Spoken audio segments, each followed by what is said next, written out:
microphone's here. Here it is. Okay. Well, good evening, everyone. And thank you very much to Ross Lennington for that lovely introduction. And I'd like to thank him. He treated David Lennington and Angela and David's mother and me to a lovely dinner at Baker's Diner. And I'm also thankful for Teresa McNicken, who drove David and me here from Elmira, New York. So thank you, Teresa. And thank you, David, for organizing this evening. And, well, I think Ross summed up my biography pretty well. I don't want to blab too much about myself. I'm here to talk about Fanny Crosby. But I will say I grew up going to church, and as far as my faith goes, it's a work in progress that I'll continue to work on, and I do currently teach private lessons, voice and piano lessons, and I'm teaching a German student at the moment, so teaching German and Romanian, all private lessons. And I just went to Romania back in September. I spent a month there. I stayed with a friend and met several of her friends, went to concerts. She lives in the city of Brașov, which is in Transylvania. And I did a couple of interviews for Radio Romania International. That in itself could be a whole talk, but that's what I've been doing. And so I really enjoy what I do. And now on to Fanny Crosby. So I have here some notes that David Lennington gave me, but I also read a book. Well, I've read most of it. I'm in the process of finishing it. I've read most of a book by Fanny Crosby herself called Fanny Crosby's Memories of 80 Years. So I will intersperse some interesting comments from the book as I deem appropriate as I'm going along here. So, Fanny Crosby was a rescue mission worker, poet, lyricist, and composer. She was born in a cottage in 1820 near Brewster, New York, which is about 30 miles from West Point. So she was born in Putnam County, New York, which is in the Hudson Valley. Her mother was a brave and industrious woman.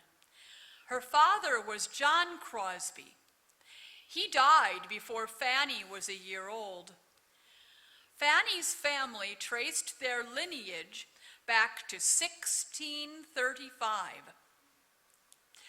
Their ancestors were among the founders of Harvard College. So Fanny's ancestor, Simon Crosby, founded Harvard College. And it's interesting that Fanny's mother's maiden name was Crosby, and then here she marries a Crosby. So interesting how that works. Her family was also noted for its longevity. So Fanny's family was noted for its longevity. Fanny's mother lived to be 91. Her great-grandmother reached the age of 103. Fanny became blind when only 6 weeks old. And she says in her book she had a cold and as a result got an infection in her eyes, and the family physician unfortunately was not available, and so another doctor was called in, and he recommended putting hot poultices on her eyes, and this caused her blindness. The irreparable damage had forever altered her life. Yet, in spite of the medical condition, her family never held anything against that man, so against that doctor who made that terrible mistake. And Fanny says that in her book, too. She never felt any bitterness toward him.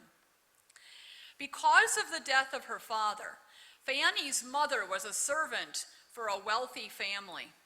But Fanny was blessed to have a grandmother who took good care of her and persuaded her to memorize the first 4 books of the Old Testament and the 4 Gospels. Later, Fanny memorized the books of Proverbs, Ruth, Song of Solomon, and many Psalms. And she talks about, with great fondness, about her grandmother in her book. And she says that her grandmother taught her to pray. They would kneel down and pray. And her grandmother always told her, pray for what is good according to your Father's will. So in other words, don't just pray for anything, but pray for what's good for you according to God's will. And Fanny wrote a poem about sitting in her mother's rocking chair, or her grandmother's rocking chair. So they were very close. Fanny made up her mind to store away a little jewel in her heart, which she called content. This was Fanny's attitude her whole life. When she was 8 years old, she wrote this poem. Oh, what a happy soul am I! Although I cannot see, I am resolved that in this world, contented I will be. How many blessings I enjoy that other people don't. To weep and sigh because I'm blind, I cannot and I won't. At this young age, Fanny saw poetry all around her.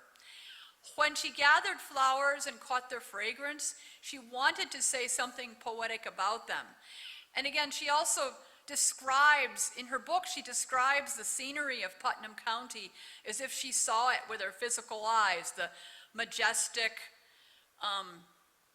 the majesty of nature, the blooming flowers.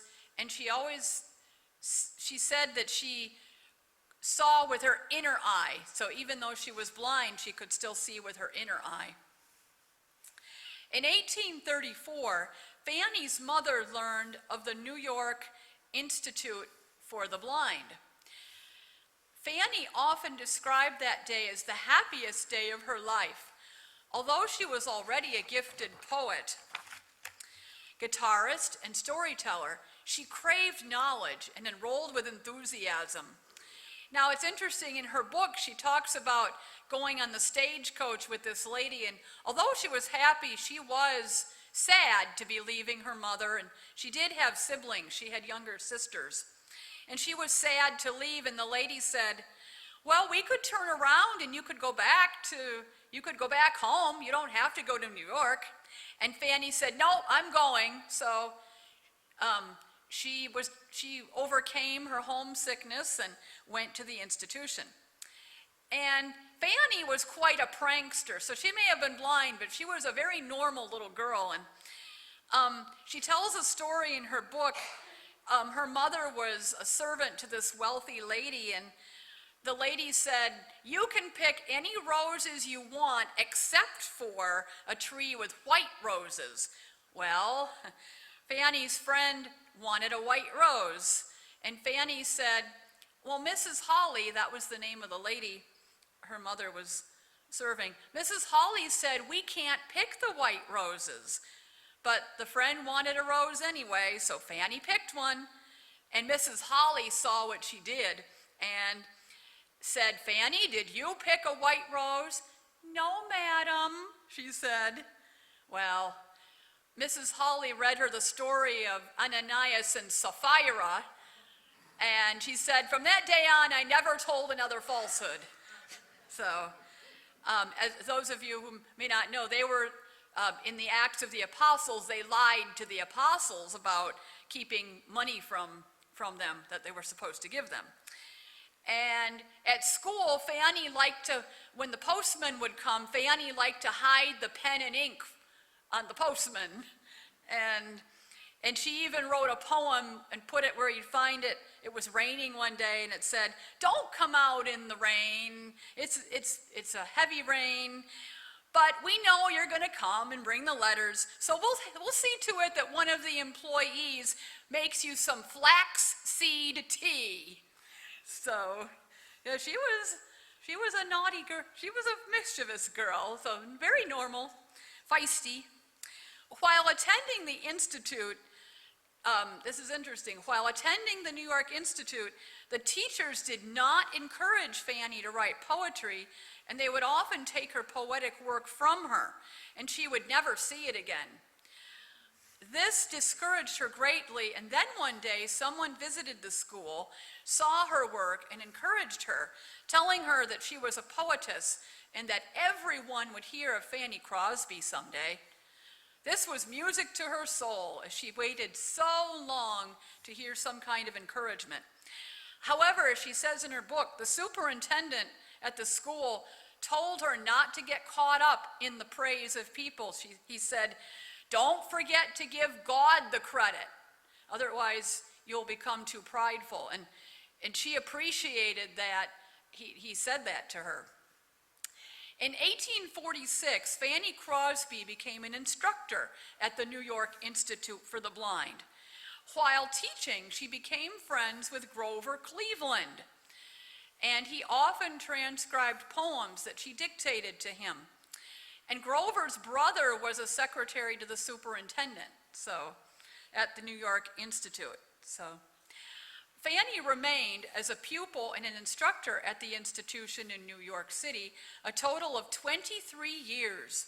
She enjoyed politics and met all of the presidents of the United States of her day, including James Polk and Senator Henry Clay. At the age of 35, Fanny was still a spinster, but had a heart that was hungry for love. Fanny commented once that people often forget that blind girls have just as great a faculty for love as those who have their sight. In 1855, the institution had a new music teacher, Alexander Van Alstyne. At first, the relationship between Fanny and Van was based on their common love for music and poetry.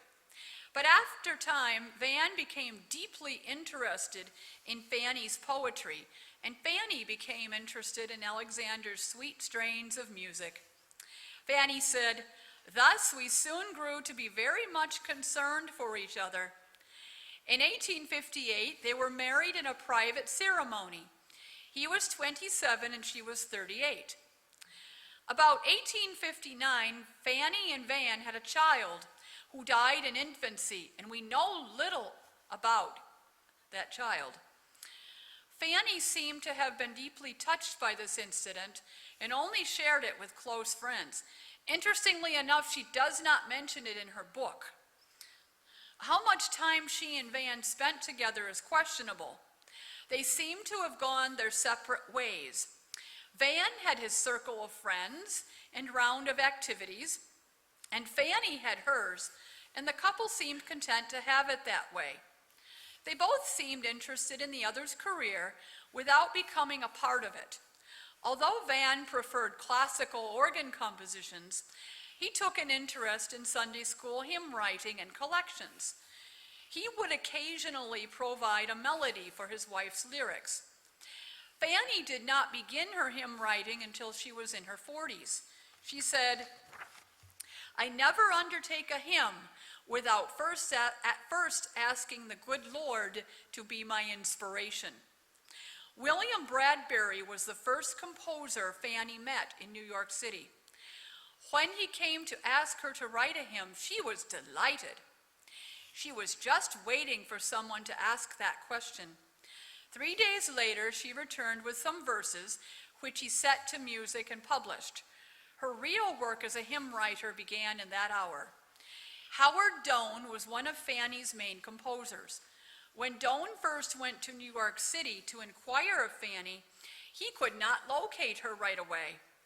After a few days of searching, he arrived at a dilapidated tenant house. He was horrified by the condition of the place. When he got to the attic floor and knocked on the door, he had been directed to a strange, ugly, almost hunchbacked little woman wearing green glasses appeared. "Could you direct me to Miss Fanny Crosby, please?" "I am Fanny Crosby," replied the dwarfish woman, who welcomed him into her room. Soon, Doan was shocked again when he realized that Fanny was actually blind. He had not known that, and since she could not move around so easily in her home, it was not immediately obvious. This began their association that would last for 47 years, in which they became close personal friends. Fanny often spent summers with Howard and his wife. Although not a great musician, Howard Doan set over 1,000 of Fanny's hymns to music. For many years, Fanny vacationed each summer at Ocean Grove, where she would speak in the great auditorium. It was at the time that Philip Bliss was beginning to associate with the Bigelow and Maine Company that Fanny became personally acquainted with Bliss. She admired his musicianship, which was far superior to that of his contemporaries in the gospel hymn business. Fanny became hopeful for an opportunity to work in partnership with him. However, at that exact time, he was busy merging a collection of hymns with Sankey. Bliss was not looking for any new poems to set to music. Ira Sankey was a close associate of Fanny Crosby's in writing gospel hymns. The evangelistic team of Sankey and Dwight L. Moody brought many of her hymns to the attention of Christians throughout the United States and Britain.